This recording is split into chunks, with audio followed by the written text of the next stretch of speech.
Making these videos is getting harder by the day because most of the time I just see something that makes me mad. I know it's an obvious lie, so I'll find the proof and present it to you, most wonderful patriots. But every now and then, I see something so crazy, it makes me want to go physically check these people's food for mercury just to make sure somebody's not trying to get a good laugh. Let's check in on our favorite flatulator, Caryn Johnson. Welcome to the Doghouse.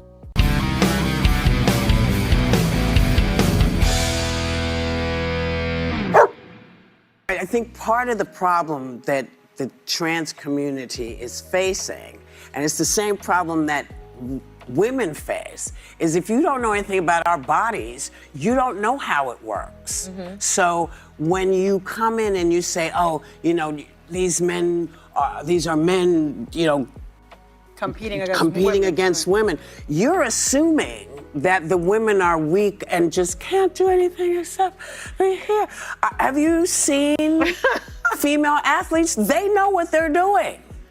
So I'm not sure what's going on or why this is an issue. You seriously cannot make this stuff up. I mean, seriously, do I need to? Should I? All right, let's do it. Better muscle to fat ratio, larger, longer bones that are more dense, blood flow, testosterone. Mentally, for a guy, there's a straightforward, task-oriented mindset. Turns out I actually do know a little something about your bodies. It's called basic human biology. Get good, Caryn. I know it's a somewhat older argument, but the point still stands. Why are there women's sports to begin with? And since you like to compare everything to 50, 60, 70 years ago because you've just been around for that long, why didn't you protest the creation of women's sports back then? Why now? I mean, your only argument is that motivation is the only thing required for women to beat dudes in sports. Hate to drop this on you, but if I motivated myself to catch a truck doing 70 down the freeway, I'm going to end up some very motivated roadkill, as many of these women are finding out trying to compete with dudes in sports. Furthermore, you are outright stating, whether you know it or not, that there is nothing unique about women that sets them apart from men, because if we're all the same, then none of us are special. So when the Canadian Powerlifting Union, one day a dude by the name of Annie Andrews decides to go win 8 out of 9 competitions he enrolled in. This would include breaking the women's bench press record. Now the new record is 275 pounds. Now this guy, Avi Silverberg, being the women's coach for about the last 10 years or so, obviously this didn't sit well with him. After many failed attempts to appeal to common sense, he decided to do something about it.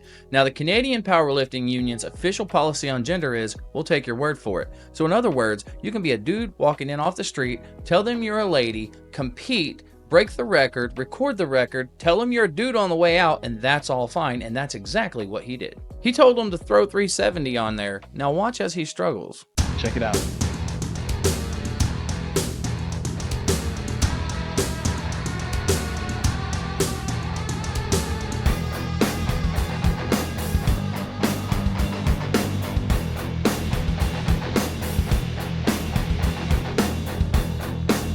Also, take a wild guess who got a front row seat to watch this. Avi had zero difficulty with this press whatsoever, as if it wasn't a big deal. But it should be, right? I mean, this is the new women's record after all. Maybe old Annie can shed some light on it for us. Hey folks, just a super quick update. Yes, somebody did show up at the meet today with malicious intent. And you know what? It was nothing. It was just entirely ignored. People lifted. I volunteered.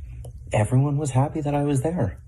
And it really struck me that maybe my participation isn't necessarily fair. I mean, you know, there's science, whatever.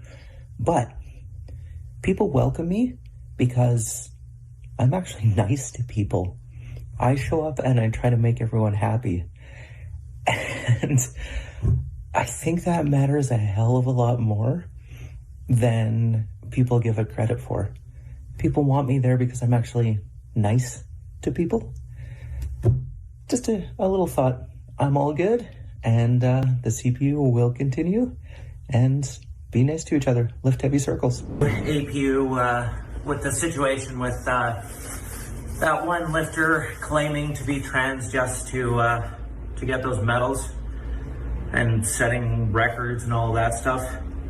Here's the problem. I transitioned almost 20 years ago. I got all of my papers done. I have my passport. I got surgery.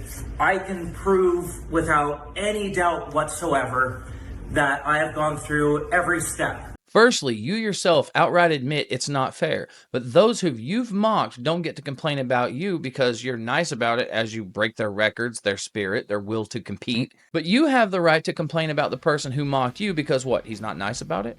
This is competition.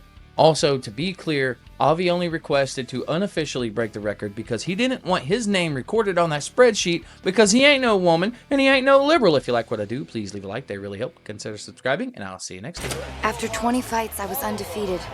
Only one fighter stood between me and the belt. You got this chick. She's nothing. Tiffany Stone.